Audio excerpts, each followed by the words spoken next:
नमस्कार मंडळी, आजची ही पौर्णिमा साधी नाही. ही रात्र कर्क राशीसाठी एक मोठा संकेत घेऊन आली आहे.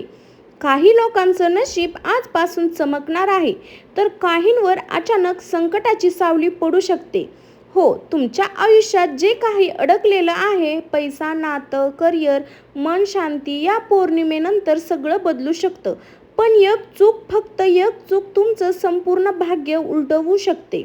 आणि म्हणूनच आजचा हा व्हिडिओ शेवटपर्यंत पाहणं कर्क राशीच्या प्रत्येक व्यक्तीसाठी अत्यंत आवश्यक आहे. कारण आज मी सांगणार आहे पौर्णिमेचं खरं रहस्य. कर्क राशीवर याचा धक्कादायक परिणाम, कोणत्या 3 चुका तुम्ही टाळल्या पाहिजेत आणि तो एक उपाय जो तुमचं नशीब पूर्णपणे बदलू शकतो. पण सावधान, व्हिडिओच्या शेवटी मी सांगणार आहे एक गुप्त संकेत, कर्क राशीच्या लोकांना समजेल. तुमच्या जर तो आयुष्यात संकेत कधीच तुमच्या दिसला आयुष्यात नसेल किंवा असेल तर समजा मोठा बदल दारात उभा आहे. म्हणून व्हिडिओला लाईक करा. श्री स्वामी समर्थ अशी कमेंट करायला अजिबात विसरू नका. कर्क राशीची सर्वात रहस्यमय समस्या आणि पौर्णिमा सांगत आहे एक तुम्हाला कथा. तर कथा तुम्ही कर्क राशीची जाणून घ्या. एक छोट्या गावात एक व्यक्ती राहत होता. नाव होतं अमोल. स्वभावाने शांत, मनाने खूप भाविक होता आणि नेहमी इतरांचा विचार करणारा. पण जीवनात त्याच्यासाठी कधीच सोपं नव्हतं. नोकरीत सतत अडचणी, पैसा येत होता पण टिकत नव्हता, घरात तणाव, नात्यामध्ये गैरसमज आणि मनात एक सततीची बेचैनी. हो, तो नेहमी म्हणायचा, मी इतका प्रयत्न करतो पण माझ्या बाबतीत सगळं उलटं का होतं. त्याच्या आईने एक दिवस शांतपणे विचारलं, तुझी रास कर्क आहे ना. अमोल थोडा हसला. आई, हे राशी भविष्य वगैरे खरं असतं का. आई म्हणाली, विश्वास ठेवा किंवा नको ठेवू, पण चंद्राचा प्रभाव कर्क राशीवर सर्वात जास्त असतो आणि पौर्णिमेच्या रात्री तुमच्या आयुष्यातील अडकलेले संकेत स्पष्ट दिसू लागतात. अमोलने पहिल्यांदा हे गंभीरपणाने ऐकलं. त्या रात्री पौर्णिमा होती पण चंद्र आकाशात चमकत होता. वारा शांत होता पण मनात एक विचित्र अस्तव्यवस्था होती. तो घराच्या छतावर गेला, आकाशाकडे पाहत राहिला आणि अचानक त्याच्या फोनवर एक मेसेज आला. त्याची तो महिन्यापासून वाट पाहत होता. नोकरीची संधी, एक मोठी ऑफर. त्याला विश्वासच बसत नव्हता. त्याच रात्री एक जुना मित्र अचानक भेटायला आला. त्याच्याशी वर्षापासून बोलणं बंद होतं. त्याने माफी मागितली, नातं पुन्हा जुळालं. अमोलला जाणवलं काहीतरी बदल. पण कथा इथे संपत नाही, कारण जिथे चांगला बदल येतो तिथे परीक्षाही येते. पुढच्या दिवशी त्याने एक मोठी चूक केली. रागाच्या भरात एक जवळच्या व्यक्तीला खूप दुखवलं आणि त्याचं भाग्य उघड झालं. ते पुन्हा अडकायला लागलं. हो, हीच कर्क राशीची सर्वात मोठी समस्या आहे. भावना, जास्त प्रेम, जास्त अपेक्षा आणि जास्त दुखवणं. कर्क राशीचे लोक बाहेरून मजबूत दिसतात पण आतून ते खूप लवकर तुटतात आणि म्हणूनच पौर्णिमेच्या काळात त्याच्या भावना दुप्पट तीव्र होतात. जर योग्य निर्णय घेतला तर नशीब उजळतं आणि जर चुकीचा निर्णय घेतला तर संकट सुरू होतं. अमोलच्या आयुष्यातही हेच घडलं. त्याने संधी मिळवली पण स्वतःच्या भावनेमुळे ती जवळच्यांनी गमावली. मग त्याने एक केलं, तो परत उभा राहिला का की सगळं पुन्हा हरवलं. आणि तुमच्या आयुष्यातही असा संकेत आधीच आला आहे का, हे जाणून घेण्यासाठी पुढचा भाग खूप महत्त्वाचा आहे. कारण आता आपण जाणून घेणार आहोत कर्क राशीची 3 भयंकर चुका ज्या पौर्णिमेला संकट बनतात. आता खरी गोष्ट समजून घ्या. कर्क राशीचा स्वामी चंद्र आणि चंद्र फक्त आकाशातला ग्रह नाही, तो मनाचा अधिपती आहे, भावनांचा राजा आहे. मन शांत असेल तर कर्क राशीची व्यक्ती संपूर्ण जग जिंकू शकते. पण मन अस्थिर झालं तर स्वतःचं आयुष्यही हातातून निसटू शकते. हीच खरी समस्या आहे. कर्क राशीचे लोक बाहेरून खूप शांत दिसतात पण आतून ते सतत विचार करत असतात. तो असं का बोलला, ती अचानक दूर का गेली, मी इतकं दिलं, मला परत काय मिळालं. ही ओव्हर ॲक्टिंग हीच त्याची सर्वात मोठी शत्रू आहे. आणि पौर्णिमेच्या रात्री चंद्र पूर्ण शक्तीचा असतो म्हणून भावना आणखी तीव्र होतात. राग, प्रेम, भीती, असूया, अपेक्षा सगळंच वाटतं आणि इथेच हे 3 लोक भयंकर चुका करतात. कर्क राशीचे लोक हृदयाने जगतात, डोक्याने नाही. त्यामुळे क्षणिक रागात मोठे निर्णय घेतले जातात. बस आता बोलायचं नाही, मला कुणाची गरज नाही, ही नोकरी मी सोडतो. हे नातं संपलं आणि नंतर पश्चाताप. पौर्णिमेच्या काळात अशी चूक अधिक धोकादायक ठरते. कारण त्यावेळी तुमचा निर्णय भावनेवर चालतो, वास्तवावर नाही. म्हणून या काळात मोठे निर्णय टाळा. नातं तोडणं, नोकरी सोडणं, मोठी गुंतवणूक, भांडण, अंतिम शब्द बोलणं हे रात्र थांबवा. शांत व्हा, मग निर्णय घ्या. कर्क राशीचे लोक मनाने खूप प्युअर असतात. ते जसं स्वतःचा विचार करतात तसं इतरांचाही विचार करत असतील. पण जग तसं नसतं. काही लोक फक्त उपयोगासाठी येतात, काही लोक फक्त तुमची ऊर्जा घेतात, काही लोक फक्त तुमच्या शांततेचा फायदा घेतात. आणि कर्क राशीची व्यक्ती हे खूप उशिरा समजते. विशेष पौर्णिमेच्या काळात जुने लोक अचानक परत येतात. जुने प्रेम, जुनी मैत्री, जुने प्रॉमिस आणि मन पुन्हा छान होतं. प्रत्येक आलेला माणूस तुमच्यासाठी योग्य असेल असं नाही. काही लोक फक्त तुमची परीक्षा घेतात. म्हणून या काळात कोणावरही ट्रस्ट करू नका. ही सर्वात डेंजर चूक आहे. कर्क राशीचे लोक सगळ्यांची काळजी घेतात. आई वडील, जोडीदार, मित्र, घर, काम. पण स्वतःचं काय? रात्रभर रडणं, मनात साठवणं, हसत राहणं आणि आतून तुटत राहणं, ही सवय सगळ्यात जास्त नुकसान करते. पौर्णिमा तुम्हाला एक संदेश देते, स्वतःकडे परत या. तुमचं मन, तुमची ऊर्जा, तुमची शांती हीच तुमची खरी संपत्ती आहे. ती हरवली तर काहीच उत्तर नाही.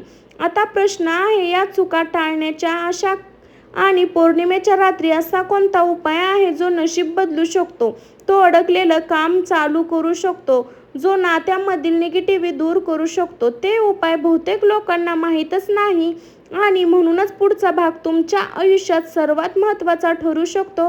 कारण आता आपण जाणून घेणार आहोत पौर्णिमेच्या रात्री कर्क राशीचे कोणता उपाय, गुप्त प्रभावी उपाय. आता सर्वात महत्त्वाचा भाग. पौर्णिमेच्या रात्री कर्क राशीच्या लोकांसाठी एक असा उपाय जो फक्त परंपरा नाही तर ऊर्जा बदलणाऱ्याचा मार्ग आहे. अनेक लोक याला साधा उपाय समजतात, पण श्रद्धेने केला त्याच्या आयुष्यात खरं बदल दिसले. पैसे अडकलेले सुटला, घरातील तणाव कमी झाला, नात्यामध्ये शांतता आली आणि सर्वात महत्त्वाचं मन हलकं झालं. हा उपाय काय आहे? सावधानपणे ऐका. पौर्णिमेच्या रात्री गुप्त उपाय. रात्री चंद्र स्पष्ट दिसत असेल त्यावेळी एक शांत जागा निवडा. घराची गच्ची, बाल्कनी किंवा खिडकीजवळ एक स्वच्छ तांब्याचा लोटा घ्या. त्यात स्वच्छ पाणी भरा. त्यात थोडंसं कच्चं दूध टाका आणि एक पांढरं फूल ठेवा. आता पूर्ण चंद्राकडे पहा. मन शांत करा आणि हळू आवाजात म्हणा, ओम सोम सोमाय नमः. हे मंत्र 11 वेळा म्हणा किंवा 21 वेळा म्हणा. मनापासून म्हणा. मंत्र म्हणताना फक्त एकच विचार ठेवा, माझ्या आयुष्यातील नकारात्मक दूर हो, मन शांत हो, योग्य मार्ग दिसो. यानंतर मी पाणी तुळशीच्या झाडाला अर्पण करा आणि कोणाशीही वाद न करता शांत झोपा. हा उपाय इतका साधा आहे पण परिणाम अशांत असू शकतात. पण एक गोष्ट लक्षात ठेवा, या रात्री काही गोष्टी अजिबात करू नका. उगाच भांडण करू नका, कोणालाही दुखवणारे शब्द बोलू नका, उधार पैसे देऊ नका, रात्री नकारात्मक विचार करू नका, स्वतःकडे दुर्लक्ष करू नका. कर्क राशीचे खूप लोक स्ट्रॉंग असतात. तुम्हाला आधीच जाणवतं कोण चांगलं आहे, कोण फक्त अभिनय करतो, कोण तुमच्यासोबत आहे आणि कोण फक्त वेळ घालवत आहे. पण तुम्ही अनेकदा ते इग्नोर करता आणि नंतर म्हणता मला आधीच वाटत होतं. हे चूक आहे. आता मी सांगणार आहे तो संकेत जो दिसला तर समजा मोठा बदल जवळ आहे. पौर्णिमेच्या आधी किंवा नंतर जर तुम्हाला वारंवार दिसत असेल तर पाणी, चंद्र, जुने फोटो, एखादं जुनं गाणं किंवा एखादी जुनी व्यक्ती अचानक पुन्हा समोर येते, तर हे साधं नाही. विश्व तुम्हाला काहीतरी संकेत सांगत आहे. जर एखादं नाव वारंवार मनात येत असेल तर समजा एक अपूर्ण अध्याय पुन्हा उघडणार आहे. तो प्रेमाचा असू शकतो, कर्माचा असू शकतो किंवा जीवन बदलणाऱ्यांचा संधीचं. सावधान, त्या क्षणी घेतलेला निर्णय तुमच्या पुढच्या 6 महिन्यात भविष्य ठरवू शकतो. आता शेवटचा आणि सर्वात शक्तिशाली भाग आहे, कारण पुढच्या भागात मी सांगणार आहे कर्क राशीसाठी पुढील 30 दिवसांचा संकेत. कोणत्या तारखा महत्त्वाच्या आहेत, धनलाभ कुठे होईल, संकट कुठे लपवलं आहे आणि शेवटी एक अशी इमोशनल एडिटिंग जी तुम्हाला मनात खोलवर स्पर्श करेल. आता सर्वात महत्त्वाचा भाग. पुढचे 30 दिवस कर्क राशीसाठी असे असणार, नशीब साथ देणार, की परीक्षा घेणार सत्य आहे. दोन्ही हो, विश्व तुम्हाला एकच वेळेस कधीही संधीही देणार आहे आणि परीक्षा देखील. पुढचे 30 दिवस कर्क राशीसाठी संकेत. जे काम खूप दिवसापासून अडकलेले आहे ते हालचाल सुरू होईल. थांबलेले पैसे, अडकलेले व्यवहार, जुने आर्थिक प्रश्न हळूहळू सुटायला लागतील. पण घाई करू नका. मोठी गुंतवणूक, नवीन पार्टनरशिप, कर्ज आणि भावनेत घेतलेले आर्थिक निर्णय टाळा. ही एक चूक मोठं नुकसान करू शकते, पण योग्य निर्णय दीर्घकाळासाठी स्थिरता देईल. प्रेम आणि नाती. कर्क राशीच्या लोकांसाठी हा काळ भावनादृष्ट खूप इंटरेस्टेड आहे. जुने प्रेम परत येऊ शकते. जुने गैरसमज साफ होऊ शकतात. पण जिथे विश्वास तुटला आहे तिथे फक्त भावना पुरेशा नसतात. सत्य स्वीकारावं लागतं. कधी कधी ज्याला आपण धरून बसतो तोच आपल्या मागे खेचत असतो आणि ज्याला आपण गमावलं आहे असं वाटतं तेच कधी कधी आपल्याला वाचवत असतं. हे समजणं खूप महत्त्वाचं आहे. मन आणि आरोग्य तुमचा सर्वात मोठा शत्रू आहे. जो तुमच्या मनात आहे. ओव्हर थिंक, सायलेंट पण हीच तुमची ऊर्जा खात आहे. या 30 दिवसात झोप, मन शांत आणि इमोशनली बॅलन्स यावर विशेष लक्ष द्या. कारण मन शांत असेल तर नशीब आपोआप तुमच्या बाजूने उभं राहतं. या तारखा विशेष महत्त्वाच्या. पौर्णिमेनंतरचे 3 आणि 7वा आणि 11वा आणि 15वा दिवस हा विशेष संकेत घेऊन येऊ शकतात. त्या दिवशी अचानक फोन, नवीन बातमी, जुनी व्यक्ती किंवा समोर येऊ शकते. त्या क्षणी घाबरून नका. एक गोष्ट नेहमी लक्षात ठेवा, कर्क राशीचे लोक खूप स्पेशल असतात. कारण ते फक्त स्वतःसाठी जगत नाही, ते मनाने जगतात. लोकांसाठी, प्रेमासाठी आणि म्हणूनच ते जास्त दुखवले जातात. पण त्यांचं मन स्वच्छ असतं. त्यांचं मन नशीब खूप चांगलं असतं. उशिरा का होईना नक्की बदलतं. जर आज तुम्ही तुटलेले असाल तर लक्ष ठेवा, पूर्ण चंद्र ही आधारानंतर पूर्ण होतो. तुमचंही तसंच आहे. ही रात्र शेवट नाही, ही सुरुवात आहे एक नव्या अध्यायाची, एक नव्या नशिबाची, एक नव्या तुमच्या. जर तुम्ही इथेपर्यंत व्हिडिओ पाहिला असेल तर कमेंटमध्ये एक शब्द लिहा, विश्वास. कारण विश्वास असला तर ग्रहही बदलायला नशीब लागतं. आणि आयुष्य. व्हिडिओ आवडला तर लाईक करा, शेअर करा आणि सबस्क्राईब नक्की करा. कारण पुढच्या व्हिडिओमध्ये कदाचित तुमच्या आयुष्यातील सर्वात महत्त्वाचा संकेत घेऊन येईल. सर्वांना श्री स्वामी समर्थ. लक्षात ठेवा, कर्क राशीचं मन जितकं कोमल असतं तितकंच त्यांचं नशीब शक्तिशाली असतं. पौर्णिमेची ही रात्र फक्त चंद्राची नाही, ती तुमच्या नव्या सुरुवातीची रात्र आहे. जर तुम्ही आजपर्यंत फक्त सहन केलं असेल तर आता वेळ आली आहे उठण्याची, बदलण्याची आणि स्वतःचं नशीब स्वतः लिहिण्याची. विश्व उशीर करू शकतं पण अन्याय कधीच करत नाही. तुमचं वेळ येणार. फक्त विश्वास ठेवा आणि लक्षात ठेवा, कधी कधी सगळ्यात मोठा चमत्कार पूर्ण चंद्राखालीच घडणं असतं. तर सर्वांना श्री स्वामी समर्थ. कर्क राशीवाल्यांनो, हा व्हिडिओ तुमच्या उपयोगासाठी खूप महत्त्वाचा आहे. हा उपाय केल्याने तुमचे सर्व दरवाजे खुलतील. आणि हा व्हिडिओ ज्यांना उपयोगी नसेल त्यांनी दुसऱ्यांना शेअर करा, जेणेकरून तुम्ही एक व्हिडिओ पाठवल्याबद्दल त्यांची लाईफ उघडू शकते.